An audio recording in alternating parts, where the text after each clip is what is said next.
All right, good morning, everybody. Welcome to another edition of Real Graps, our third of the semester. I'm your host, Joe Gierer, and this week is not as eventful in WWE. No special events, no Royal Rumble to cover or predict. But I have to start the show off right. Braun Breaker is the big story of the week. To top it off, Braun Breaker's out. Braun Breaker is out for a little bit longer than initially anticipated. It was said that Braun Breaker had hernia surgery this past week, and it was a major one. But initially, I thought that report said about a month, month and a half, 2 months, maybe at most. But Braun Breaker would be back soon, be ready for WrestleMania. That seems to no longer be the case. It appears that Braun Breaker will be out for a little bit longer than anticipated. I think I even saw something of 3 months, if that's right, 3 to 6 months maybe. Yeah, he's expected to be out of action for at least 12 weeks to 6 months following a severe hernia surgery, which I think he got. It had something to do with his flipping of the table last week when he crashed out. So I guess the tables have now turned, as Seth Rollins was initially the one that was to worry about. But now he's on pace to be ready for WrestleMania. And now Braun Breaker had to get a surgery and is now out of WrestleMania. So should Seth Rollins be back in time for WrestleMania, then I guess we'll have to see where it goes, because you'd have to imagine they were going to do Braun Breaker against Seth Rollins at the big show. But that's no longer in the cards. Perhaps we get a run back of Roman Reigns, CM Punk, and Seth Rollins.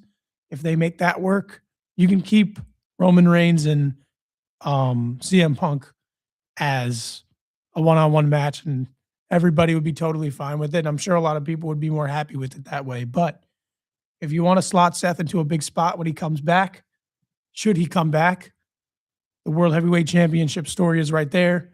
He hates CM Punk. He hates Roman Reigns. Both guys are going for the championship. Seth Rollins never lost that championship. He had to vacate due to injury. And story writes itself. Repeat of last year. We'll see what happens. But yeah, Braun Breaker out indefinitely. And without further ado, let's jump right into SmackDown on Friday night. The first SmackDown following the Royal Rumble. We talked about Raw last week. We talked about NXT. But the first SmackDown after had not yet happened. And that all changed Friday night, of course. Friday Night SmackDown. The show opened hot. Drew McIntyre was making his entrance. Cody Rhodes attacked him, and he cut a very fiery promo on Drew, told him things will never be the same. He said, he let the audience know why he got his nickname online, that being Raheem. If you know, you know. I will not go further into detail on that. But Cody seems to think that it had nothing to do with the championship for Drew McIntyre. He believes that Drew McIntyre was not mad that he wasn't champ. He was only mad because Cody was. He thinks he has this personal vendetta against Cody, which, I mean, has been proven in the actions of Drew McIntyre over these last few weeks. He's been champion for a month now, and, I mean, he's not stopped going after Cody Rhodes this entire time, regardless of the fact that Cody Rhodes does not have a rematch clause and can't face him. But he doesn't want Cody Rhodes to face him. Cost him at the Royal Rumble. That's why Cody Rhodes was very angry about this. And he warned him that he will not make it to WrestleMania and was escorted from the building by Nick Aldis after that. A little bit later on in the show, we'll stay on the topic. Drew McIntyre went for a second try. They say first is the worst, second is the best. Drew McIntyre went for a second chance. That also did not work out because he got attacked again, not by Cody. This time was attacked by Jacob Fatu. And Nick Aldis did the same as he did with Cody and escorted Jacob from the building. Gave him the same message. And eventually it was time for Drew McIntyre to finally go back out again. Third time's the charm, they say. And it certainly was for Drew McIntyre. He got off easy that time. Drew came back out, hopped on the announce table and cut a big promo. It was a big promo because CM Punk and Roman Reigns essentially went out on Monday and said anything they wanted in their promo and tried, maybe not intentionally to, but they kind of were burying Drew McIntyre. They were burying the WWE Championship, the WWE Champion himself.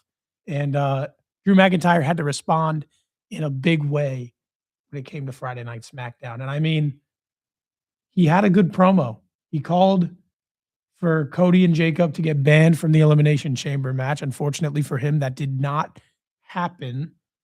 Drew says it was broken dreams for Sammy at Royal Rumble. Nice call back to the song that everybody wants to get back.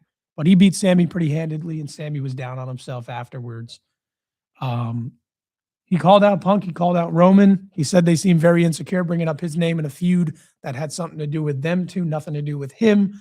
He was also very angry, he said, that they made the title and the brand look very second nature to Raw and the World Heavyweight Championship.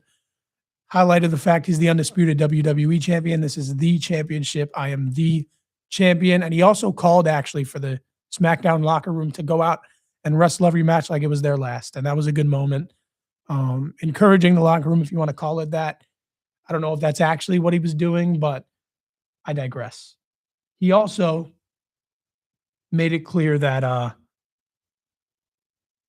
Roman chose Punk for a reason. He said there was a good reason for it. And because it always took Roman, a bunch of his family and cousins, to beat Drew McIntyre when they feuded and had all their matches. And Drew says he would absolutely kill Roman Reigns without what he called his Samoan army, which was a good line. He also called him out for aura farming, which is something I never thought I'd heard being said on WWE TV by a guy like Drew McIntyre. I thought if we were going to get the term aura farming, it had to have been said by somebody on NXT like the Vanity Project, a younger guy, Javon Evans, someone like that. But Drew McIntyre called them out for aura farming, which was something, like I said, I never thought I'd hear Drew McIntyre say, the WWE champion, the biggest guy in the company at this point by title. So that was weird. That was weird. But that was pretty much it for his solo promo. And then Trick Williams interrupted, which was interesting. Came out, said he was going to watch that main event that was coming up for the Elimination Chamber qualifying match. He said that he believes Drew's worried about the wrong things. He should be worried about him, of course, because Trick is going to be the one to take the title off him. Again, even past this Saturday night's main event Royal Rumble saga, Trick Williams remains feuding with absolutely everyone, including all the main eventers, including the WWE champion, which is nice to see because Trick Williams could definitely be the face of the company at some point in the near future down the line. And Drew just kind of told him to pump the brakes a little bit. His words were walk before you run.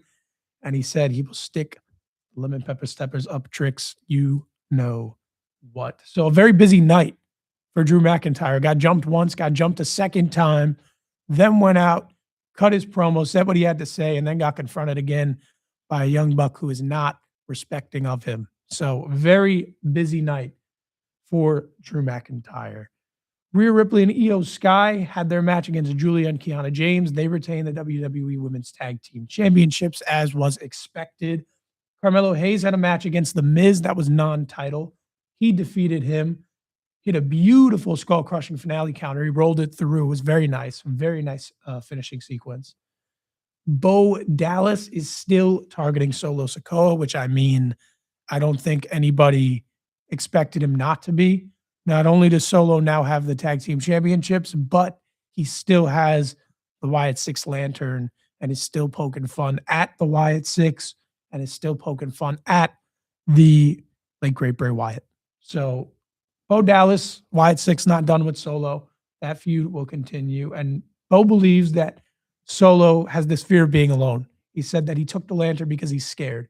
Scared of the dark. He's scared of getting left on his own, which was kind of proven a bit later into the show, of course. I think that the Wyatt Six had something to do with the MFT's disappearance because Solo, before his main event match, was walking through the backstage, calling around, Tama, where you guys at? Where's my family? And they were nowhere to be found because they got slimed, as we say. They got absolutely slimed out by the Wyatt Six. But yeah, Bo Dallas will continue to make Solo's life hell until he gets back what he wants, whether that be the lantern, whether that be the tag team championships, or whether that be both. Tiffany Stratton won her qualifying match against Chelsea Green, who Chelsea Green also got injured in this match. I'm surprised I didn't mention it at the beginning of the show. Chelsea Green hurt her foot, not sure how it will affect her how long she'd be out for if she's out. But Chelsea Green is injured after this matchup. But nonetheless, Tiffany Stratton defeated her and Lash Legend to qualify for the Elimination Chamber match, which you kind of felt was going to happen. I thought there was a chance after the Royal Rumble performance that Lash Legend would be put into the Chamber match because she had the best performance in the Women's Rumble, her and Sol Ruka, I would say, because Lash had 5 eliminations, tied for most on the day. And it wasn't just she was throwing out people like Candice LeRae or someone who at this point in time is not a major player. She threw out Io Sky. She threw out Charlotte Flair. Like, she was getting big eliminations. Threw out the Bella Twins simultaneously. Like, these are big eliminations that she was getting. So I thought there was a chance she'd be put in the chamber match, but kind of once I saw the qualifier, you kind of know Tiffany Stratton's going to win. She has more reason to win and go to the chamber because she was put out of action for a couple months by Jade, who is still champion. So obviously she wants to get that lick back. So Tiffany Stratton's in the Elimination Chamber. And I mean, when she was last in the Elimination Chamber match in 2024, the crowd loved her. The crowd were big fans. So putting her back in the match, and she was like the MVP of the match. She was like the best part of the match. So putting her back in it is likely the right option. Aleister Black told Randy Orton that we're blessed to still have one part of Randy, and they kind of did a little glance down. I don't know what was going on there, but he sent a bit of a message to Randy, told him that it's nice to still have some of them because Styles is gone, Cena's gone, these guys. Aleister Black finally back on TV. Will he be back consistently, or will he be just back for his qualifying match on Friday? Not sure, but Aleister Black is always good when he's there. Oba Femi came out, squashed Kit Wilson, who came out, cut a nice promo, challenged people from the Rumble. Once he came out, you kind of knew this type of thing was going to happen. It was either Oba or Powerhouse Hobbs. It just so happened to be Oba. And Kit blamed Matt Cardona for this. He blamed him for everything that happened. Those two are going to meet in the ring again at some point. And there's probably a chance that Kit will win that match, as unrealistic as a Kit win sounds at this point. But Kid Wilson went out there, did what he had to do, engage the crowd. Crowd kind of popped for him. They were into the promo, chanting toxic. So Kid Wilson is still over. But Kid Wilson finds himself in that Heath Slater role right now, where he's just going out there, talking his stuff, and just getting absolutely obliterated by the big dogs. That big dog being the ruler, Oba Femi, who had a promo air on Monday Night Raw this past Monday, which we'll get to later on in the show. Damian Priest stepped to Drew McIntyre for R-Truth. In his defense, said, don't get another problem on your hands. That was before Drew came out the second time. And R-Truth is a big fan of Oba Femi, who's doing the strut backstage. You know, the Oba strut. Gotta love it. Gotta love R-Truth. Tama Tonga had his match against Shinsuke Nakamura, which was announced the week prior, and he ended up getting the win with the help of the MFTs. It was a pretty good match, if I remember correctly. Johnny Gargano, man. Johnny Gargano was absolutely devastated after his losses to Fraxium, loss of the mask, loss of his tag team partner in crime, Tommaso Ciampa, of course, now in AEW, I believe as their TNT champion. Good for him. He's doing good things. But Johnny Gargano was laying across like a box backstage. He was just absolutely devastated. Fraxium and the Motor City Machine Guns, two people who Johnny has caused problems with recently, refused to help him get back on his feet. And it was kind of unfortunate that they did, because Johnny Gargano was still a little bit upset on Super Bowl Sunday, as I saw. He was just laying across his sofa or something, whatever it was. He was very, he was a little out of it. So we hope you get well soon, Mr. Gargano, Mr. Johnny. You don't deserve that. No, I'm just joking. But yeah. And the reason, going back to what I said before, the reason I don't think Lash Legend was in the chamber match is because I thought she'd be inserted in some sort of tag title picture, which is essentially what happened. Her and Nia Jax stepped up to Rhea and Io for a tag title match for themselves, which they did book for this coming Friday. So in a couple of days, they'll compete for the titles. We'll see what happens there. Now, thank goodness. That's the headline in the notes here this week, ladies and gentlemen. Thank goodness we had a segment with the Judgment Day. Liv Morgan was on SmackDown with Raquel Rodriguez. She was talking her stuff. as we say, about being the greatest Royal Rumble winner, the casual live spiel. She was interrupted as they were about to address the elephant in the room, of course, of the whole situation that's been going on with Liv and Raquel. It was by Jade Cargill. She came out, she threatened Liv and Raquel. Jordynne Grace came out, then interrupted, said it might be her that Liv faces at Mania should she choose that title. Jade didn't take nicely to that. Liv didn't take nicely to that. Jade and Jordynne both didn't take nicely to Liv running her mouth. Nick Aldis made a tag match. That's what happened. And as for the tag match, Jordynne Grace and Jade Cargill picked up the win over the Judgment Day because Jordynne Grace was able to roll up, I believe, Raquel Rodriguez. I believe. And that finally led to what we've all been waiting for. This Friday night, Jordynne Grace will go one-on-one with Jade Cargill for the WWE Women's Championship. Thank goodness they made a match. Jade Cargill, as of Friday, today is Wednesday, February 11th. As of Friday, it will be the 13th, Friday the 13th. And it'll be, what is that? 3 months and some change that Jade Cargill's been champion and hasn't defended the belt. That's not great. That's not a great look for your champion. And again, it's not her fault. You have to blame creative. I'm sure she'd defend if she could, if she was given something, but the title reign has been more than lackluster so far because she's not had a challenger to defend against. But now she does. And now she's finally defending the championship for the first time. Will she win? Probably. But I'm just glad she's defending. And Jordynne Grace is somebody who I guess has some pull to get this title match. So I'm very happy about it. Very happy about it. Trick Williams' night started by interrupting Rey Fenix. That was comforting. As he said, Charles Barkley, Sami Zayn, get to the big game, can't get the job done, can't find the ring. Nice line. Trick Williams always has good lines.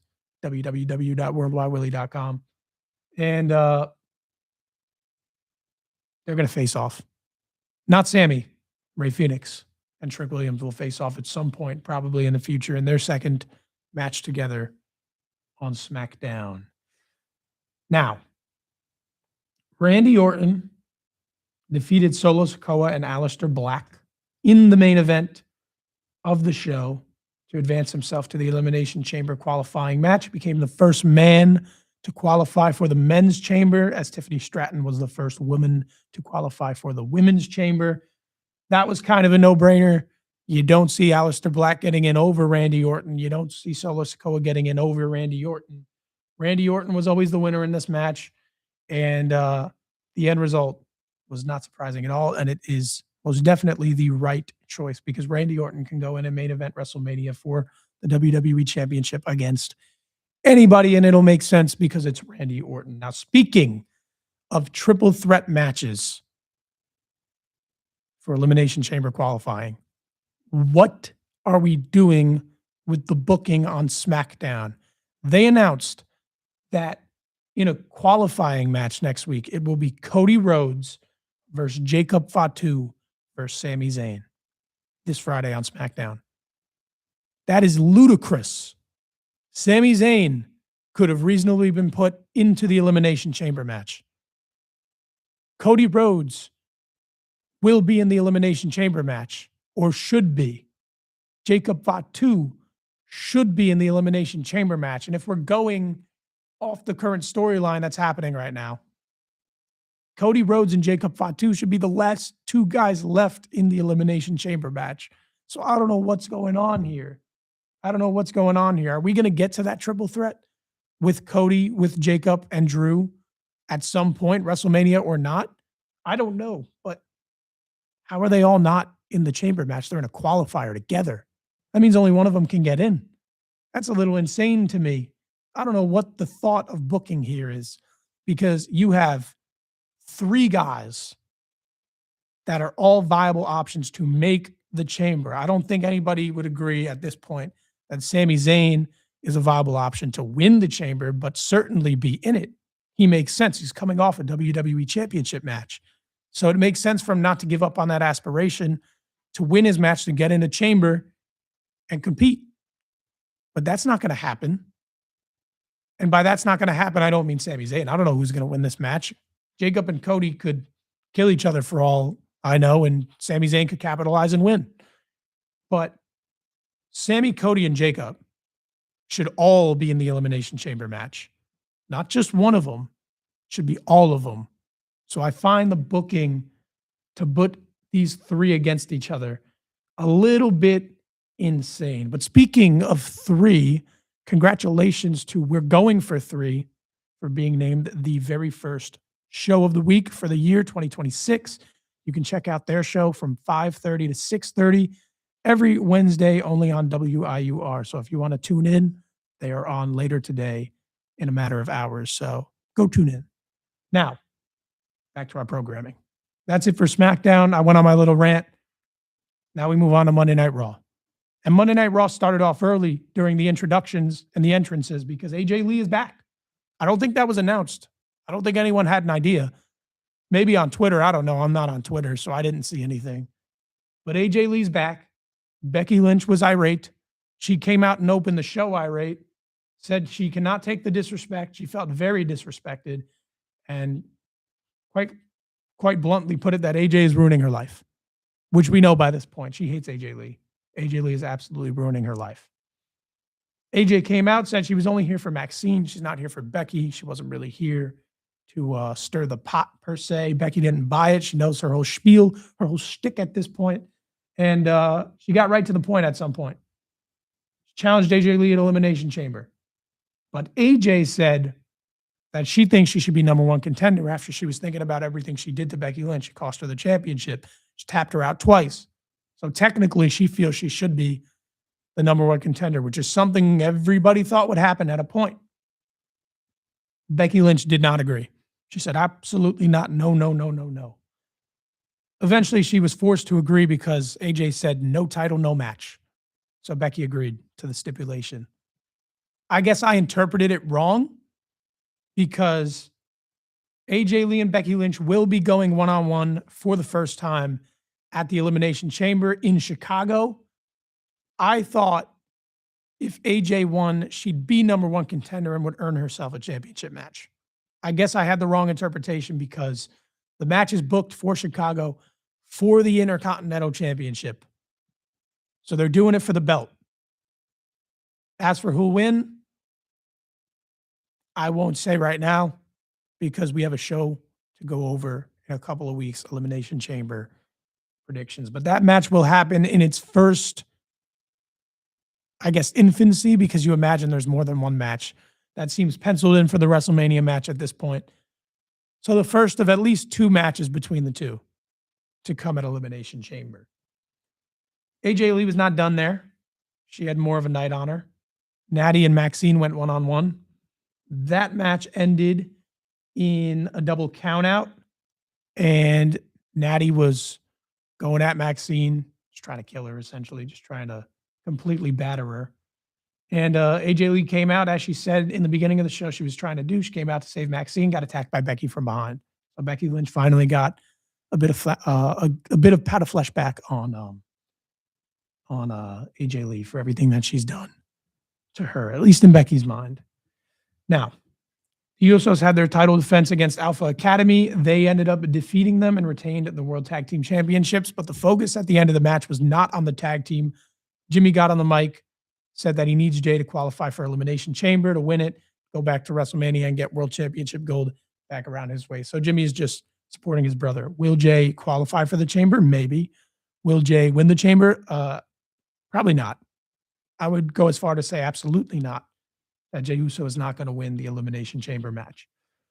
Liv Morgan and Stephanie Vaquer argued in the ring, part Spanish, part English. Stephanie came out fiery. She said some of the nastiest things that she said since coming to WWE in any capacity. I don't think she's been as rude, if you want to say, or as menacing as she was on Monday night in her promo to Liv. She was calling her nasty stuff, going back and forth with Dominic in Spanish, and then she did something that we don't accept here on the show. She slapped Dominic Mysterio in the face. Uh, Stephanie, you had a big fan, but you lost me. You lost me. No, I'm just joking. But we don't accept Dominic Mysterio disrespect on the Real Graps program. So I'll have to shun you for that. But Stephanie Vaquer and Liv, pretty good chemistry together. Off to a good start. And I mean, we all know at this point that that match is getting made for WrestleMania. That was always the plan. So, right decision to run that one, in my opinion. Rhea Ripley had her qualifying match against Lyra Valkyria and Ivy Nile. A bit of a weird one. There were some spots that were questionable. But Rhea Ripley did win. Kind of figured she would. I thought maybe there was a chance that Lyra Valkyria won. Maybe Rhea got attacked by a tag team going for the belt. Got cost the match. That didn't happen.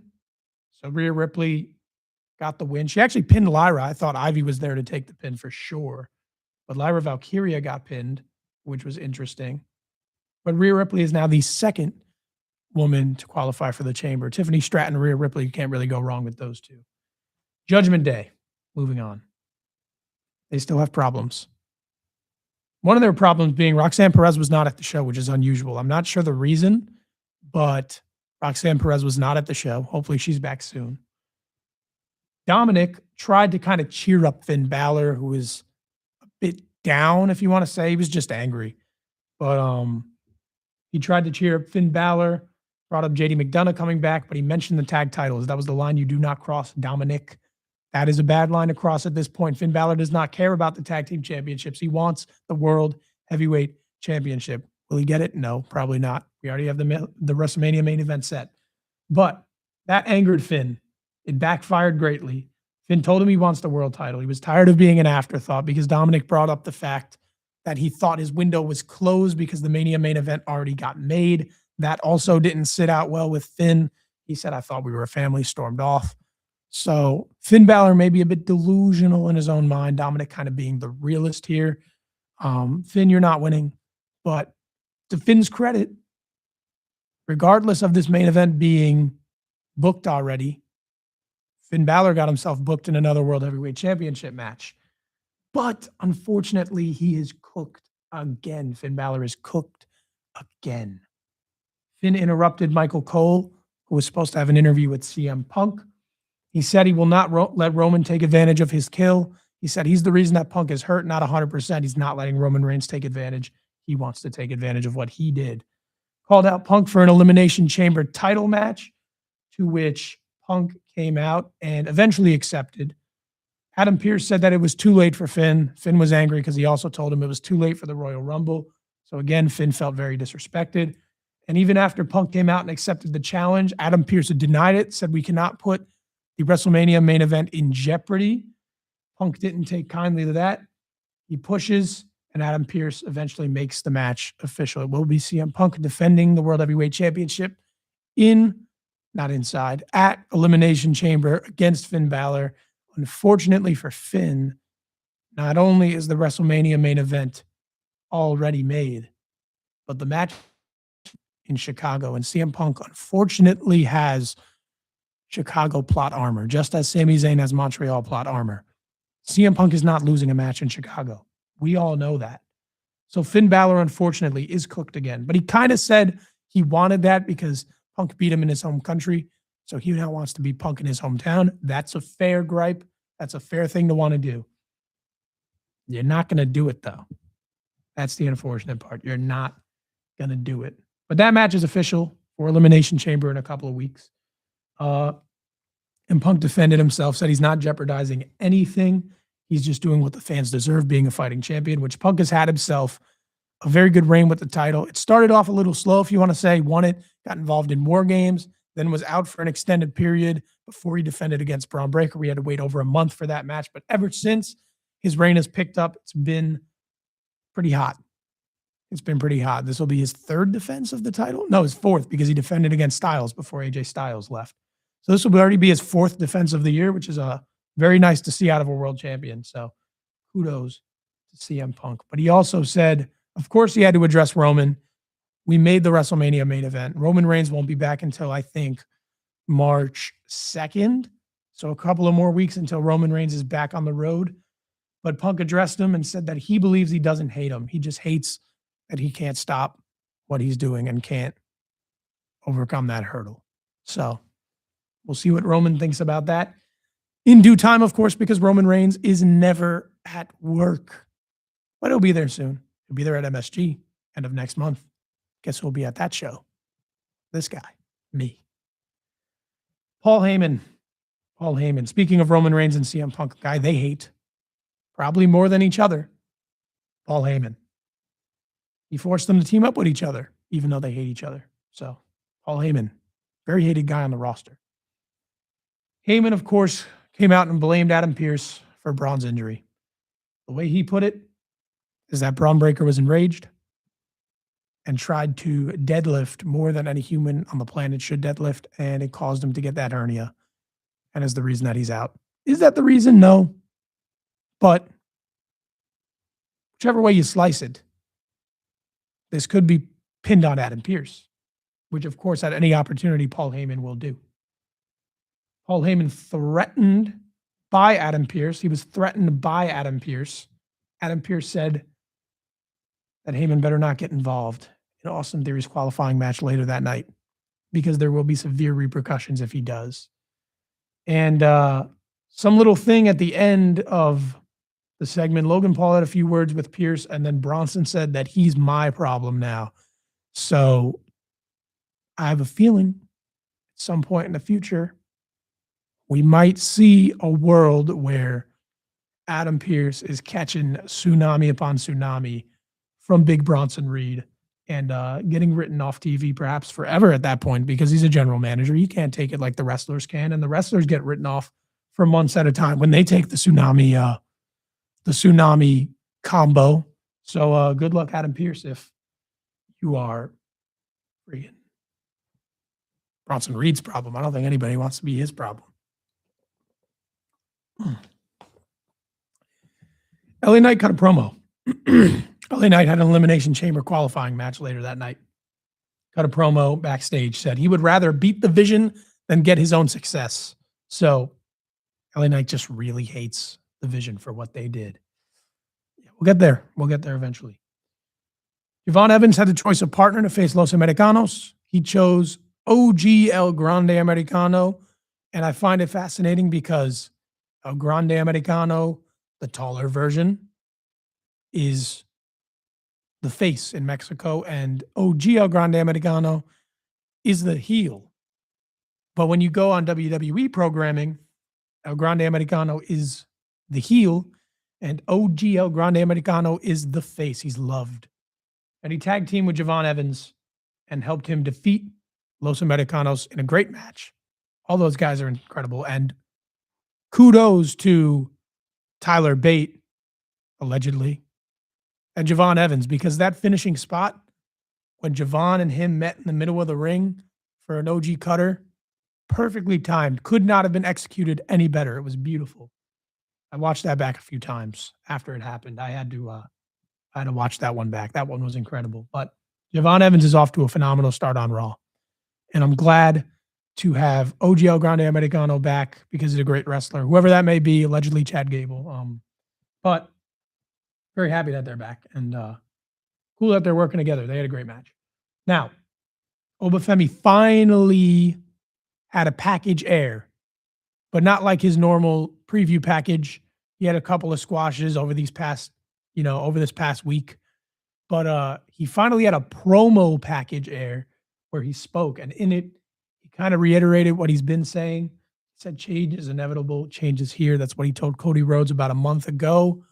2 months at this point when he faced Cody Rhodes at Saturday night's main event, John Cena's last match. I can't believe it's been that long already.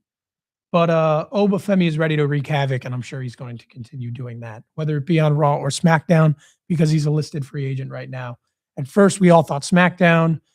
Then it was reported Raw, and now he's a free agent. So whatever's going on with Obafemi, wherever he goes, if he's world champion within 3 months, I wouldn't complain. If he was world champion on day one, I wouldn't complain. I love Obafemi. But nonetheless, speaking of another guy who's looking to become once again world champion, Gunther, the career killer, backstage, set his goals, made his vision clear. Gunther has a qualifier for the chamber next week. He intends on winning the chamber, and becoming the undisputed WWE champion for the first time in his career at WrestleMania. Don't think it'll happen. But will he qualify for chamber? Maybe. Depends if they want to have him take a pin or something at the chamber. But another insane qualifying match made next week.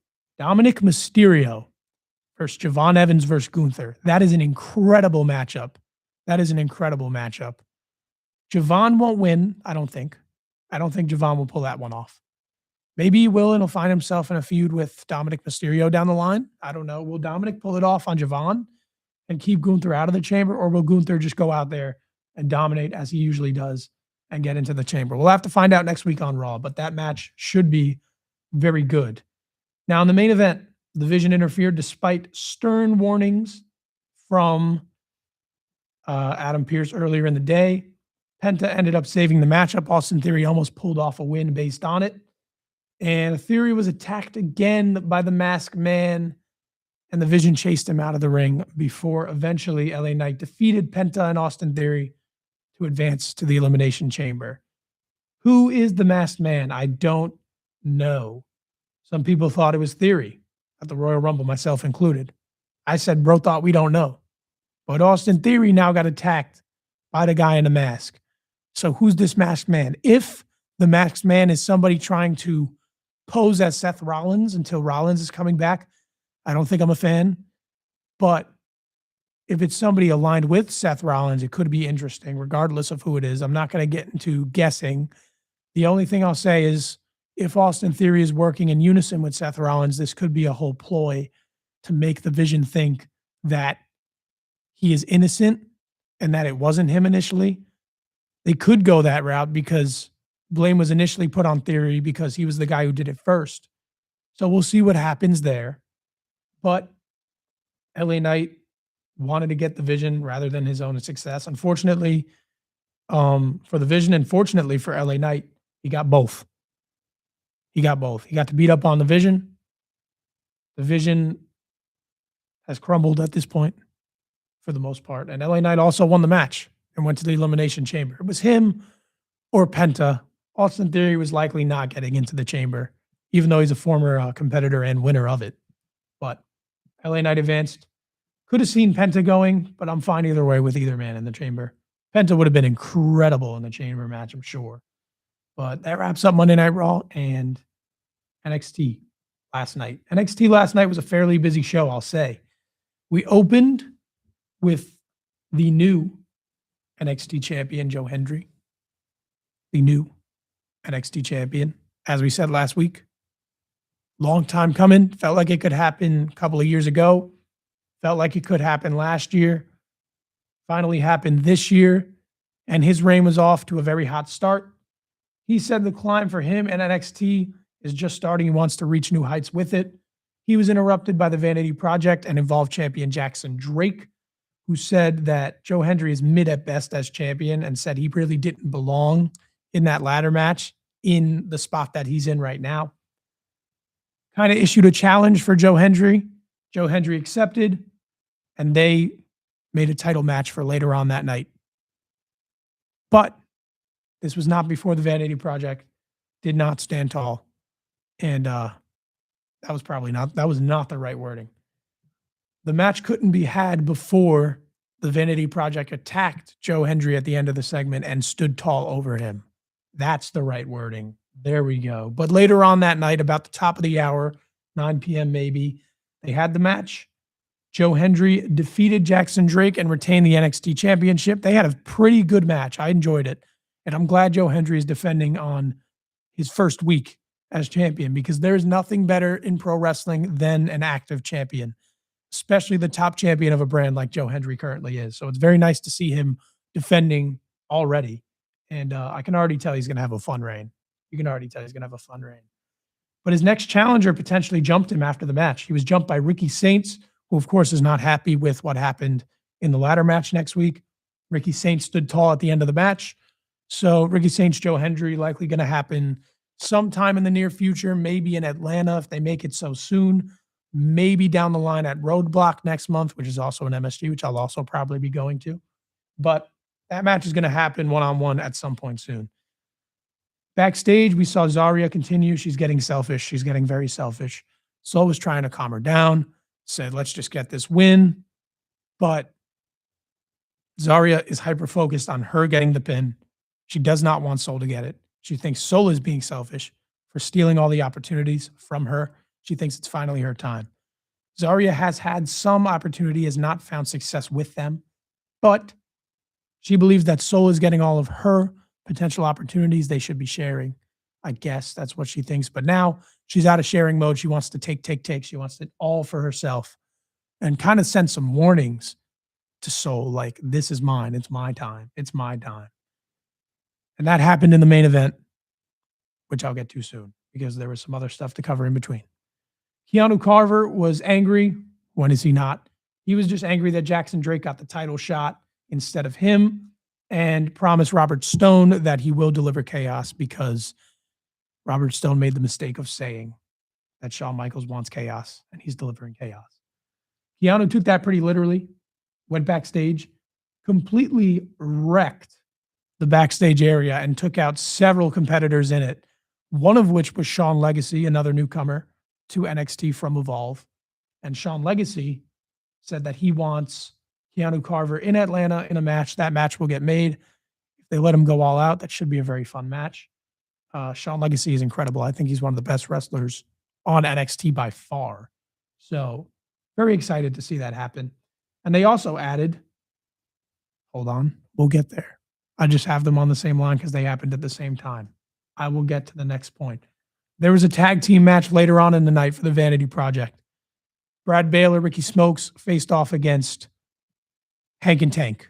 And Hank and Tank had been put into a triple threat match for number one contendership earlier in the night for next week for the tag team championships on NXT. That was in a segment with Dark State, where Dion Lennox made it clear he still wants the NXT championship. Cutler James cut a promo, set one on Tony D. They're going to have a match next week. And then Osiris Griffin and Saquon Sugars talked to the Culling because they got attacked by them last week. The Culling said they will not attack. Today, they'll be calculated and smart in their approach. OTM said the opposite. They said, we're not waiting. They won't miss twice. They came out from the crowd like Dark State does, called their shot. Hank and Tank came out, called their shot. They all got into a brawl. And that led to the tag team match later on that night that was already scheduled between Vanity Project and Hank and Tank. And the Vanity Project actually ended up defeating them via a distraction and Jackson Drake interference. And that got them into the match next week, which is now a fatal four-way number one contenders match for the NXT Tag Team Championships. At the end of that Dark State segment, Tony D did lay out the remaining Dark State in the ring. And they were not happy about everything that happened. They said that the winner will not make it out of Atlanta next week. Now, what else happened? Oh, I was jumping around my notes. I'm sorry. Yeah, I lost where I was. Oh my goodness. Blake Monroe and Jada Parker had their match that was eventually always going to happen. Blake Monroe, Jada Parker ended in a double count out, similar to what happened in Natty and Maxine on Monday night. It was very quick. Second segment of the match ended in a double count out, and they of course brawled because they hate each other. Jada Parker was throwing around security. Not a great look there for NXT security, which is always getting tossed around at this point. I remember Trill London, who I went to high school, the same high school as, get thrown out of the ring by Jordan Grace at some point last year. They're always getting done bad. But yeah, Tatum Paxley targeting Izzy Dame. We all knew that. She had a bit of a creepy, weird looking underwater promo type thing, package air. I don't even know what to call it. But she said she's letting go. She said she's going to gain clarity and become who she was meant to be after she's done with beating Izzy Dame and probably taking the North American Championship. I think that might be the direction that title is heading. We didn't see Izzy Dame on the show last night, which is a little bit surprising. Uriah Connors, we mentioned last week. Did he leave Chase U? He kind of walked out on them with Lexus and Channing, Stax Lorenzo, and Ariana Grace. That was officially confirmed. He officially aligned with Lexus, with Channing, with Ariana, and he said that he felt Chase U and Kale Dixon was holding him back. Those two are probably going to have a match. I'd imagine they have great chemistry together. They've been working together for a while. Should be good. I'm very upset that they broke up that tag team before properly using them because they worked very well in tag action. But we'll see what happens with the both of them. Eli Knight defeated Josh Briggs in the speed tournament. He'll face Ilya LaFleur in the final, I believe, next week for a shot in Atlanta, to which Jasper Troy absolutely laid out everybody after the match. He laid out both men as they were trying to face off. Robert Stone offered Lola Vice a match with Kalani last week after what she did to Lola, or he offered a match for next week after what she did last week to Lola, barring doctor clearance for her hand. But then when Stone left, Kalani attacked and laid her out. Absolutely laid her out. So will that match happen next week? Probably not. I don't know, but it will happen at some point eventually. Ethan Page got given his next title challenger, although he said he wanted one in-house. He wanted to keep it in NXT, he wanted to showcase the talent we had there. He got offered Miles Bourne, instantly declined, said no, he's not deserving. I can't give it to Miles Bourne. And Shiloh Hill, who came back in for a machete, stumbled. Okay. I have to cut it there. I'm sorry, guys. But yeah, Ethan Page had that. Bottom line, Sol Ruka got the pin, is the number one contender. That's the most important thing to happen from the show. That's it. I'll see you guys hopefully next week. Here we go.